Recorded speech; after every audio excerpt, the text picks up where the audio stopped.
If you've ever missed cut because of a faulty layout mark, I have a foolproof system to step up your accuracy and efficiency in the shop.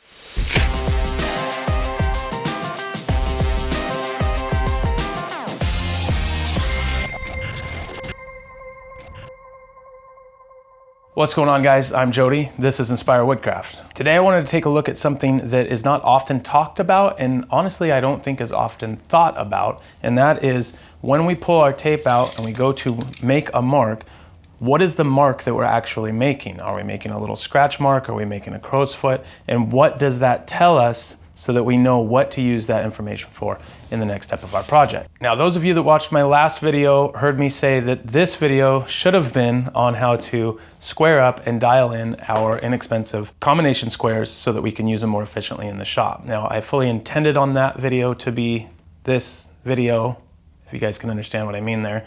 But I need a little bit more time on it because I want to make sure that the overall product that I deliver to you guys is understandable and you can actually use the information without having to figure out what it is I'm trying to say. And so I just need a little bit more time on that video. Now, if you have no idea what I'm even talking about, and this is maybe your first time watching this channel, I will link a video up here probably, or at the end of this video or down in the description. It's just a video going over a mass discussion actually about low quality tools versus high quality tools and costs and the do's and don'ts and stuff like that. There's been a ton of great comments and feedback in that video. And so if you're interested in that topic at all, I highly recommend you go back and watch that video. Now, I'd also like to say I'm gonna go through and show you guys ways that I've seen people mark stuff out, ways that I've done it in the past, and a system that I've developed that makes things for me in my shop absolutely foolproof. If you have a way that you've been doing it for a long time and it's worked great for you all this time, that's super awesome. I'm not here to change anybody's mind, to tell them they're right or wrong. Of course, I would expect you not to do that to me. But this is basically just information I'm sharing to anyone who might benefit from it. Now, typically what I see is people come through and they'll make what I call a tick mark. So they'll make this little mark here, and then they'll take that and do what they need to do. We might be cutting that part off. We might be connecting point A to point B. And again, there's nothing wrong with the tick mark. The only issue with the tick mark can be when you get your tick mark a little bit longer for whatever reason. If that tick mark is not 90 degrees, what happens is it ends up at a slant. And of course, this is slightly exaggerated. But now, if I step away from this, when I come back to it, I don't know necessarily which end of this was my intended reference mark. And there's probably a good 1/8 inch of a difference between those 2 points. Now, of course, if you use smaller tick marks, you're probably gonna be just fine. Now, I used to use that system a lot until I started framing houses, and then I basically got laughed off the job site. In a typical job site situation, you have multiple people that are handling one piece of wood. So if I'm up in the rafters, I make a mark on a piece of material, I need to be able to send it down to the cut guy. He's gonna then take a look at it, find that mark, figure out what that mark means, cut it and send it back up to me. So there's a bit of communication that goes on in that one simple mark. Now, what I was taught to do instead of that little tick mark is to do a crow's foot. Now, there's different ways people do crow's foot. How I was taught is basically it's just a V. The theory is that where those two meet is your intended mark. Now, keep in mind, if you're on a job site, accuracy is not nearly as important as speed and efficiency.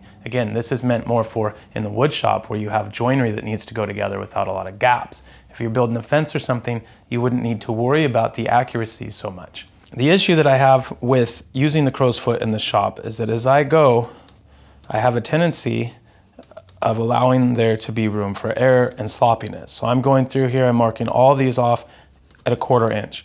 When I pull my tape back, we can see that one's actually really nice. This one gets a little fat. That one has 2 points. This one's good. That one's doable. That one's doable. That one's super fat. They both have 2 points. That one's okay. So you can see already I'm not consistent, but that's how you would do a crow's foot on a job site for speed and efficiency. So what I've done is I've sort of tailored this to fit my needs in the shop because I really like the story that the crow's foot tells. Now, if I come through here, I hold my pencil like normal, but I come up and I don't come all the way back down to the ruler before I make my second leg. So I can still come through here just as quickly and efficiently as I did before, but when I pull my tape back, I have a single reference mark, one single lead width the entire way.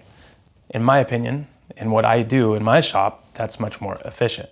Now, I've heard some argue that you don't need to do both legs of it. Depending on which handed you are, you just pull to that direction. So I happen to be left-handed, I make my mark, I pull to the left. If I'm right-handed, I would pull to the right.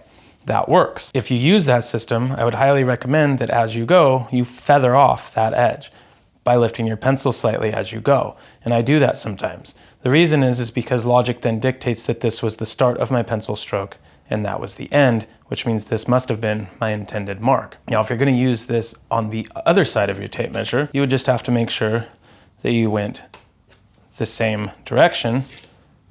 This would be the intended mark, and of course the feathered edge would once again be the end of my pencil stroke, and I could figure that out from there. Now, there's one issue with doing the single stroke that I have seen people do, and I personally don't find it efficient whatsoever, and I feel that it allows for a lot of mistakes. And that's when you use the pull to the left or pull to the right technique, but you don't feather it out. And here's why. I went through and made all these marks. Now I need to take a break for some reason. Say there's a second project that I need to work on, so I'm gonna bring this project over here and work on this. Maybe I go home for the night. Maybe, in my case, I don't come back in the shop for a week. When I come back out here, I need to be able to resume on this piece, pick it up, and know exactly what I had going on. Now, those of you that are actually listening and paying attention have realized I've turned this board around 180 degrees from the time I set it down to the time I picked it back up.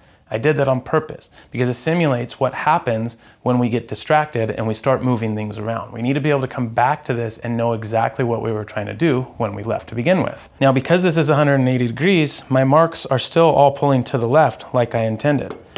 But if we square these lines up to each one of the ends of these marks, you can see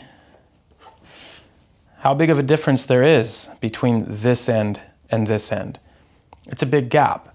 So there's some times when you might make a mistake on a measurement or adjusting a square or reading a tape where you're off by an 1/8 inch, but you're consistently off by an 1/8 inch the whole way through. And when you figure out the mistake that you made, you can adjust for it down the road.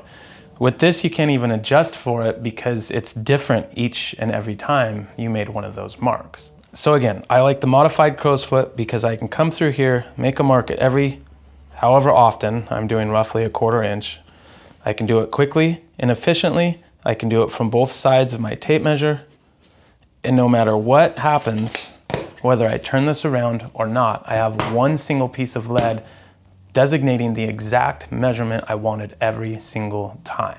And so therefore, if I set this down and I come back, I know exactly where to pick back up at. Like I said, there's no right or wrong way to do something. If you've been doing things for a long time a certain way, if you can figure out how to explain that in a comment, I know sometimes that's kind of difficult, please leave it in the comment section of this video, and it just helps us all learn a little bit more. Hopefully this helped someone else along the way as well. Other than that, thanks so much for watching, you guys, as always, and I'll see you guys in the next video.